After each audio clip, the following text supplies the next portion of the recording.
Got no time to lose. 내 길었던 하루 난 보고 싶어. 라따따따 울린 심장. Assalamualaikum warahmatullahi wabarakatuh. Halo guys.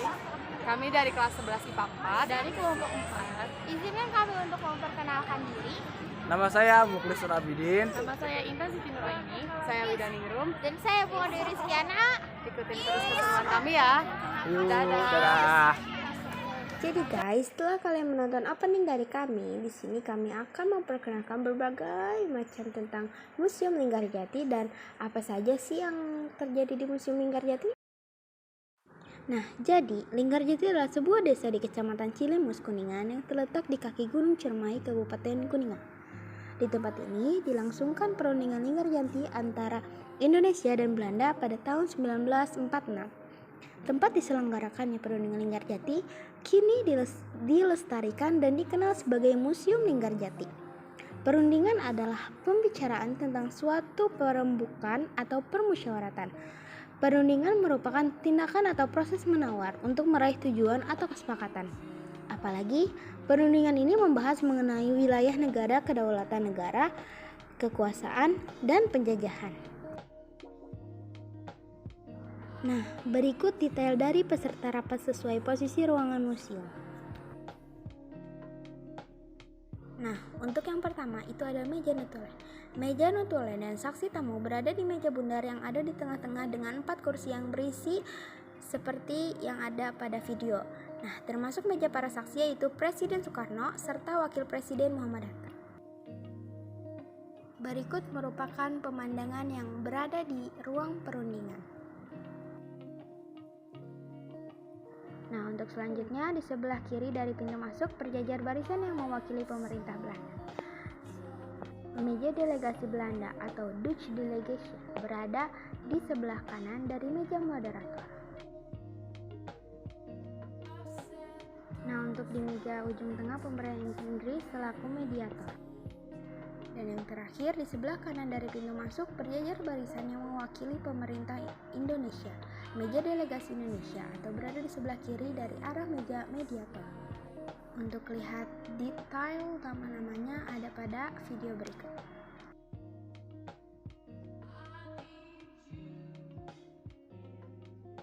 Berikut merupakan foto-foto yang diabadikan oleh mereka.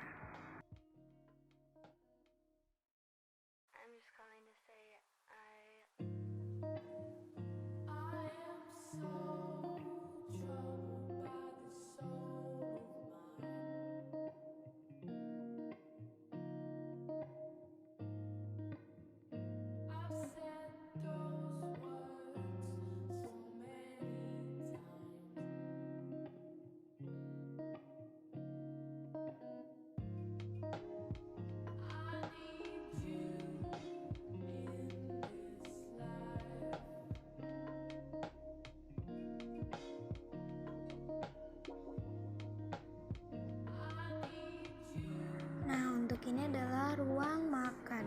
Ruang makan ini biasa dipakai mereka untuk makan, bukan untuk mandi ya.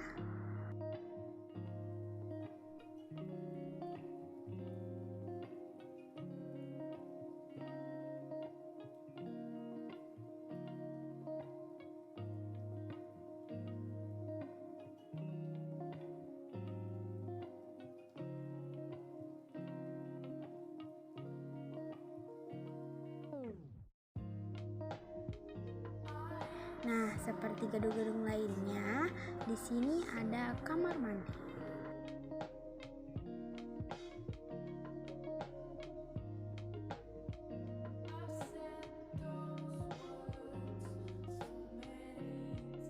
Nah, kita sekarang di lorong tempat tidur mereka. Di sebelah kanan 2 kamar itu adalah kamar delegasi Indonesia, di tengah kamar dari Inggris, dan di sebelah kiri tadi adalah kamar delegasi Belanda.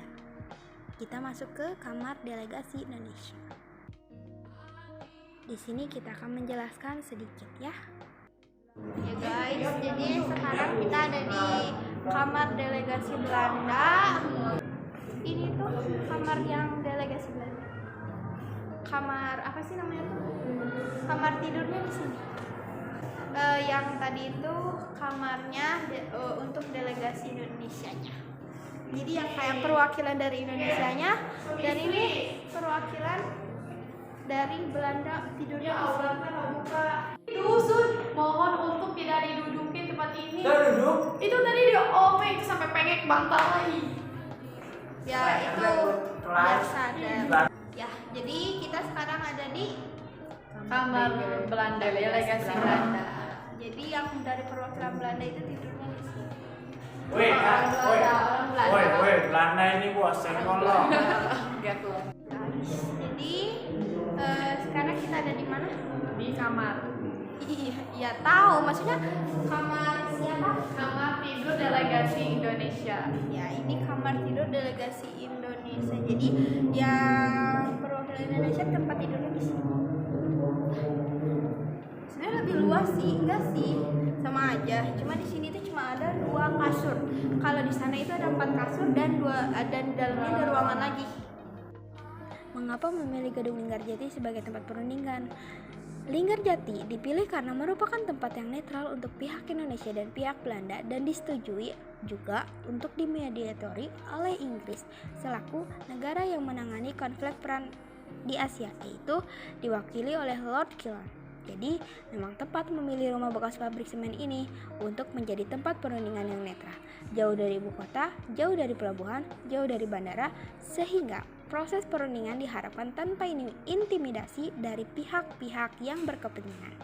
Pada saat perundingan, diceritakan bahwa delegasi dari Belanda dan penengah dari Inggris tidak menginap di Gedung Linggarjati, tetapi langsung kembali ke Jakarta.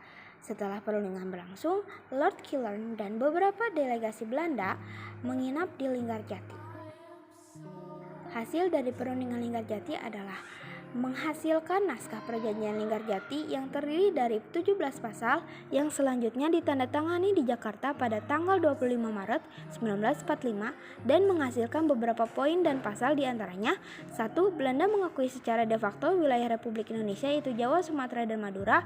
2. Belanda harus meninggalkan wilayah Republik Indonesia selambat-lambatnya tanggal 1 Januari 1946. 3. Belanda dan Indonesia sepakat membentuk Negara Republik Indonesia Serikat atau RIS. 4. RIS harus bergabung dengan negara-negara persemakmuran di bawah kerajaan Belanda.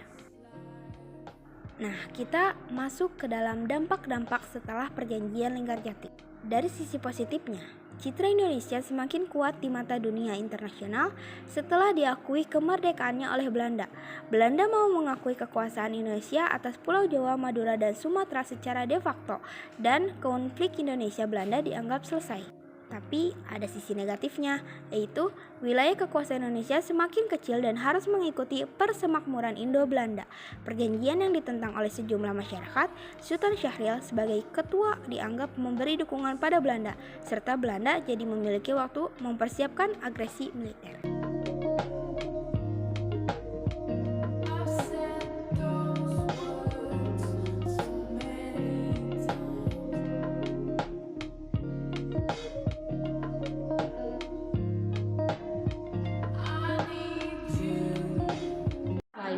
Pokoknya peringatan di sini ada peringatannya nih. Pada siapapun itu pengunjung di sini, kalau misalkan ingin melihat-lihat tidak boleh menggeser barang atau duduklah gitu, tidak boleh merusak karena ini Ini larangan bukan perintah ya guys. Kalau nggak boleh teh nggak boleh, jangan makin dilakuin. Lalu untuk kesan yang kami dapatkan adalah pada saat kami ke sana udaranya cukup sejuk. Lalu pas kita masuk itu emang rame ya, jadi itu tuh bikin kita tuh agak pusing harus ngatur-ngaturnya tuh gimana. Dan ya seru juga sih. Jadi ya terima kasih, sudah segitu saja.